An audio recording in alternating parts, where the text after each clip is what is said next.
Hi there. The fly I'm going to tie for you today is a variation on the Royal Coachman. It's called Western Coachman. Basically, it's a Royal Coachman, except it's got a green hotspot instead of red. A couple other little variations in kind of colors of Hackle and things like that that are used, but it's a great fly for kind of riffly water, especially in the freestone streams here in southwestern Alberta. Imitates a wide variety of mayflies. It's a good kind of attractor pattern. I find it's really good if there's kind of big green mayflies out and about, and the fish really seem to like it. It's kind of, like I say, one of those flies that you have a good feeling about whenever you put it on the line. So we start out with some UTC 70 kind of olive green thread, and once we've got that on the hook shank, the next thing that we're going to do is tie in our wings, which are going to be white poly yarn. Works really good. When it gets wet, still floats, spreads out pretty nice, and you can always kind of manipulate it a little bit in the field if need be. So we want those wings to be about the same length as the hook shank, and we want them tied in about 3/4 of the way up. So a couple of loose wraps to get them in the right position, and then we want to tighten them down. Give a few wraps, and then we want to cut it with a taper, because that's going to help us to taper our body a little bit later on as we go along here. So we'll kind of secure it down with some nice close wraps. In the end, if a few fibers still end up sticking out, it isn't a big deal. But you can see there now that we've got kind of a nice taper going up the body, which is of course what we want on any mayfly imitation. I'm going to pull the wings back here and build up a thread dam in front so that they stand up. Okay, so now I've got them standing up. I want to split that about in half equally there. That looks pretty close. Reason you want to be pretty careful about that is you want, of course, the fly to be balanced when it hits the water. If it's not balanced when it hits the water, it could lean to one side, and then it kind of looks artificial. So once I've got them split, I give them a couple of figure-8 wraps just to keep them that way. I stand them up, and I usually give them a few kind of posting wraps as well.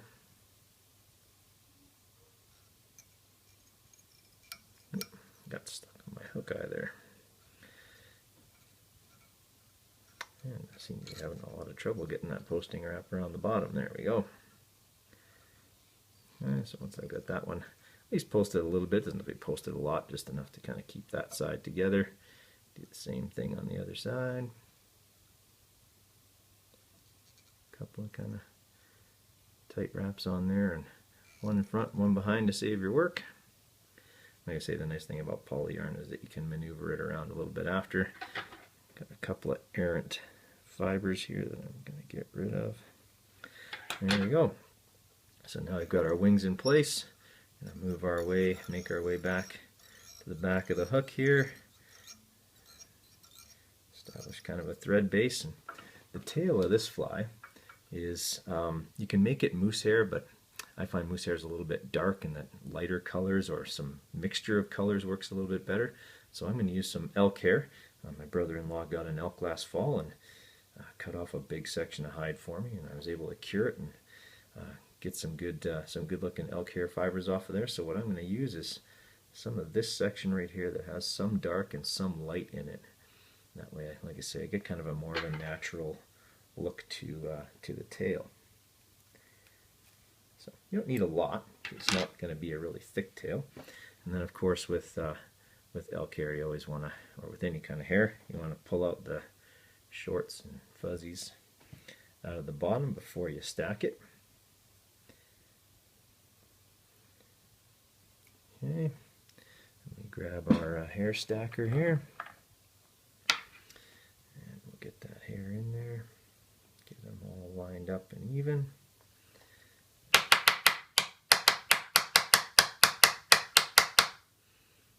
I've got the hair all nice and stacked, and I'm going to tie it in now as the tail. But first, obviously, I don't need that much of it, so I'm going to make those considerably shorter. Otherwise I'm just going to end up trying to cut up near my wings. Probably going to end up doing that a little bit anyway. So we want the tail to be about the length of the fly. So mark it there, and still have way more than I need, so cut off a little bit more. And I'm going to tie it down right at the back of the hook, so kind of one loose wrap to capture it all, and then a couple more wraps where we get a little bit tighter.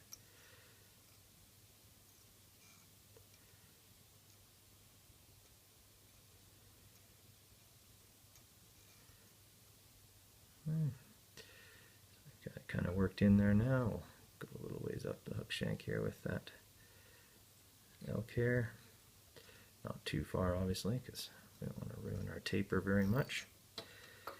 Kind of lay the wings down and grab those pieces of elk hair and get them to stand up so we can cut them off. Got a couple trapped on the bottom here too, which won't be hard to take care of either. Made this mistake a bunch of times before I got a rotary vise. Even after I got the rotary vise, made that mistake. Tried to cut ones that were underneath, cut the thread, start the fly over again. Amid lots of cursing and swearing. Alright, so got our tail tied in now. Kind of just secure it down. Sometimes to make it stand up a little more, I run one little tie underneath and then another kind of over top, and that makes it sit kind of nice. Alright, so once we've got that part ready, then we're ready to put on our peacock herl, because a peacock herl is going to be the majority of our body.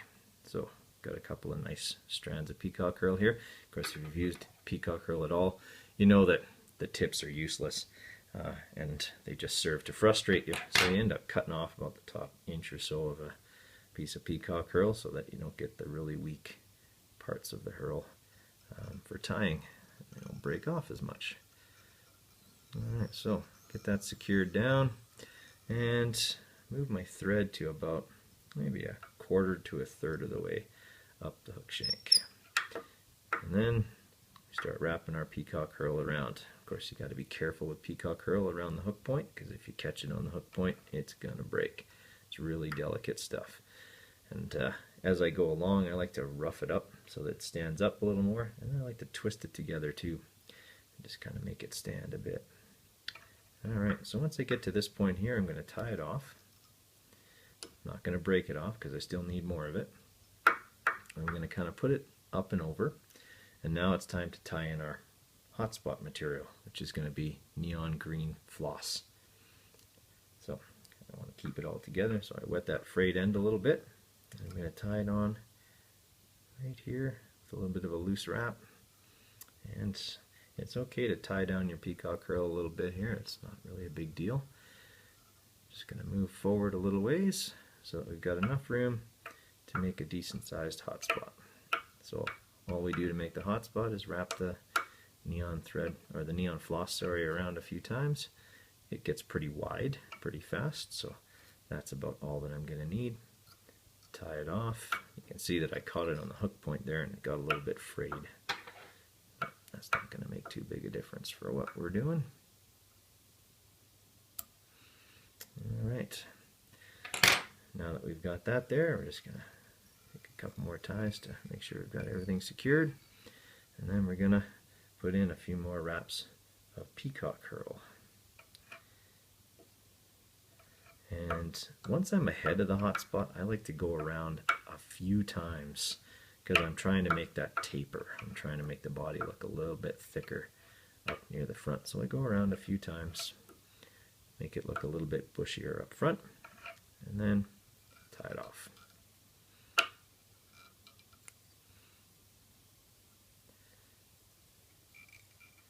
Alright, so once I've got the peacock herl tied off, you can either cut it or break it. And now, let's brush our wings up a little bit here. Now we're ready to put in our hackle. Some people just use one color of hackle on this fly. I like to use two. I like to use one that's grizzly. Gives it kind of that natural striation, makes it look like legs.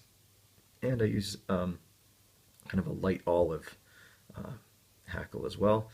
These are both pretty good hackles, so they'll tie in really, really nicely. Obviously, I don't want to use this part of the hackle. It's too big, so I'm just going to rough it up here a little bit and then cut that part off.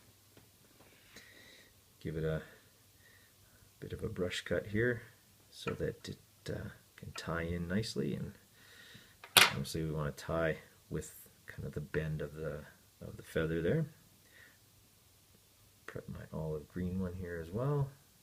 Same procedure.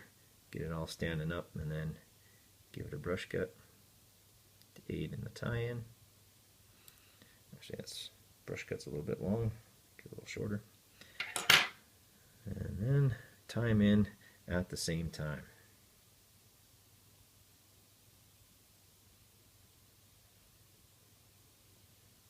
Alright, so I like to start that tie in front of the wings and then work my way back behind the wings to tie those in real good.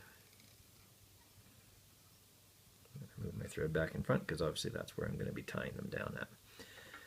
Alright, so I will start with the grizzly hackle, and it's okay for this hackle to be a little bit longer than the way too close to the back. Alright, so we'll try that again. I had too many thread wraps behind, or too many hackle wraps behind. Alright, now I got two in front. That's a lot better. Alright, so tie my grizzly hackle in here. Okay, so we got that one done. I'm not going to need the hackle pliers on the olive one because it's quite a bit longer. Make a few wraps behind.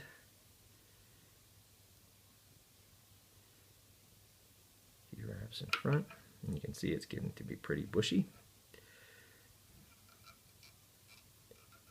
Try not to trap too many hackle fibers when we're tying this one off.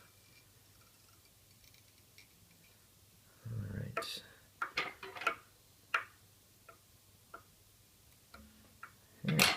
So I've got that one secured now. I just kind of pull everything back here at the end to wrap everything down real good and get ready to whip finish this thing. Alright. So we've got it kind of that point. We'll finish it off. 4 or 5 turn whip finish will do the trick.